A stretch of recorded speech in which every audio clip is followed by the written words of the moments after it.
اس کی عمر 9-10 برس ہوگی۔ وہ بہت کم بولتا تھا۔ اس کی کسی سے کچھ خاص دوستی بھی نہیں تھی۔ کبھی کبھی اسے دیکھ کر ایسا لگتا تھا جیسے اسے کسی کی ضرورت ہی نہیں، دوستوں کی بھی نہیں۔ اس عمر کے بچے جیسے خوش باش اور انرجی سے بھرپور ہوتے ہیں، اس کے برعکس وہ کافی خاموش اور سنجیدہ تھا۔ اس کا مطلب یہ نہیں کہ وہ بیمار یا کمزور تھا۔ ذہنی اور جسمانی طور پر وہ بالکل فٹ تھا، پابندی سے اسکول آتا اور نہایت دل جمی سے پڑھتا تھا۔ اسکول میں کرایا جانے والا کام جلد سیکھ لیتا اور اپنا کام مکمل یکسوئی سے کرتا۔ یوں بھی توجہ ہٹانے والا کوئی دوست بھی نہیں تھا اس کا۔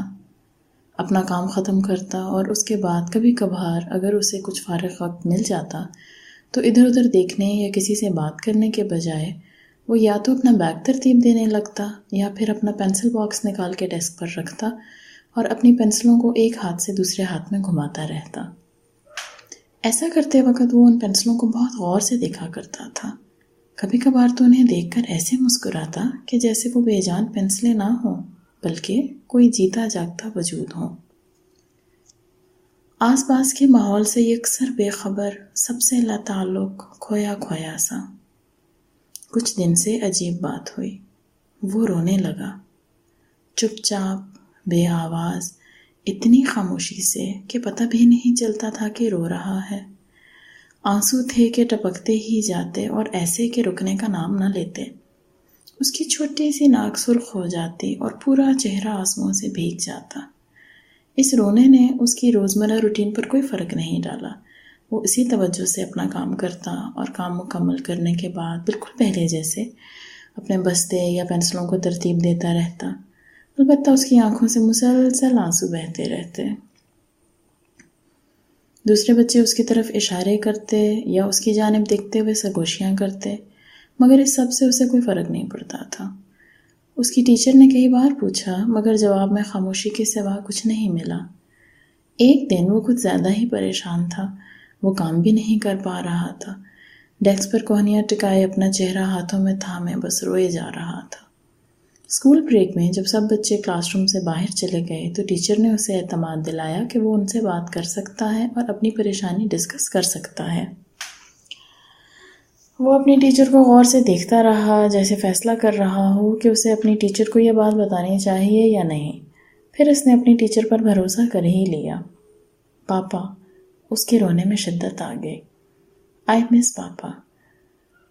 آپ کے پاپا کو کیا ہوا؟ ٹیچر نے پوچھا۔ کچھ بھی تو نہیں، وہ معصومیت سے بولا۔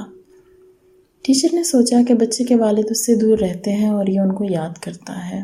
سوال کیا، بیٹا آپ کے پاپا کہاں ہوتے ہیں؟ جواب ملا، یہیں؟ مطلب آپ کے ساتھ رہتے ہیں؟ حیرت سے پوچھا۔ جی۔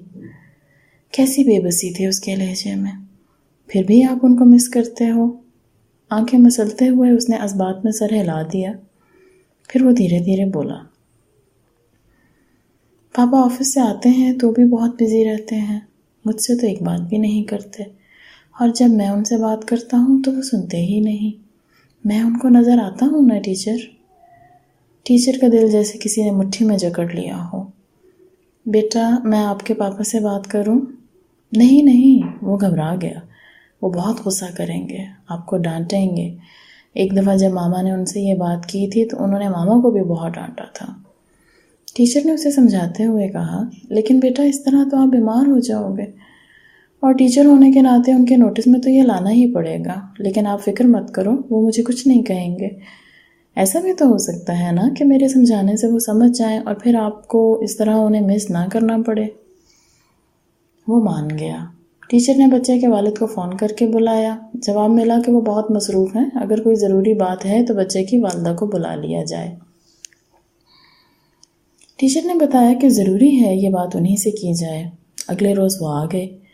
ٹیچر نے ساری بات تفصیل سے بتائی اور یہ مشورہ بھی دیا کہ بچے کے ساتھ کچھ وقت ضرور گزاریں تاکہ وہ اس احساس سے نکل سکے کہ اس کے باپ کے پاس اس کے لیے وقت نہیں۔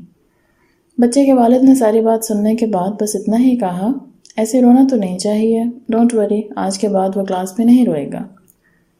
ٹیچر نے محسوس کیا وہ اپنی بات ٹھیک سے سمجھا نہیں پائی تو بولی، کچھ بچے زیادہ حساس ہوتے ہیں، اگر آپ اس کو زیادہ توجہ دیں تو یقیناً۔ والد نے ٹیچر کی بات کاٹ کر کہا، آپ کے توجہ دینے کا شکریہ، اور اب آپ بے فکر ہو جائیں۔ میں نے آپ سے کہا ہے وہ آئندہ آپ کو روتا ہوا نظر نہیں آئے گا۔ اگلے روز وہ کلاس میں خاموش تھا، بالکل نہیں رویا۔ 2-3 پیریڈ ایسے ہی گزر گئے، سب بچے خاموشی سے اپنا اپنا کام کر رہے تھے کہ اچانک ایک قہقہا گونجا۔ وہ ہنس رہا تھا اور پھر وہ ہنستا ہی چلا گیا، بالکل ایسے ہی جیسے وہ روتا تھا۔ اس کے ہاتھ کام کر رہے تھے اور وہ ہنستا جا رہا تھا۔ کسی کی آواز آئی، اسٹوپڈ، ایڈیٹ، کبھی ہنستا ہے کبھی روتا ہے۔ دبی دبی سی تمسخرانہ ہنسی کی آواز آنے لگی، مگر وہ ان سب باتوں سے بے نیاز اپنا کام کر رہا تھا اور ہنسے جا رہا تھا۔ ٹیچر نے پوچھا تو وہ بولا، پاپا نے کہا میرا کام بہت امپورٹنٹ ہے اور میرے پاس فضول باتوں کے لیے بالکل وقت نہیں۔ تم بڑے ہو رہے ہو، یہ بات اچھی طرح سمجھ لو اور لوزرز کی طرح رونا دھونا بند کرو۔ ٹیچر، میں لوزر نہیں ہوں اور میں نے پاپا سے پرومس کیا ہے کہ اب کبھی بھی نہیں روں گا۔ اچھے بچے تو پرومس نہیں توڑتے نا، اس لیے اب جب بھی پاپا یاد آئیں گے تو میں ہنسوں گا، روں گا بالکل نہیں۔ وہ پھر سے ہنسنے لگا۔ ٹیچر کو ایسا لگا کہ اس ہنسی کے پیچھے چھپے ہوئے آنسو اس معصوم کے بہہ جانے والے آنسوؤں سے کہیں زیادہ تھے۔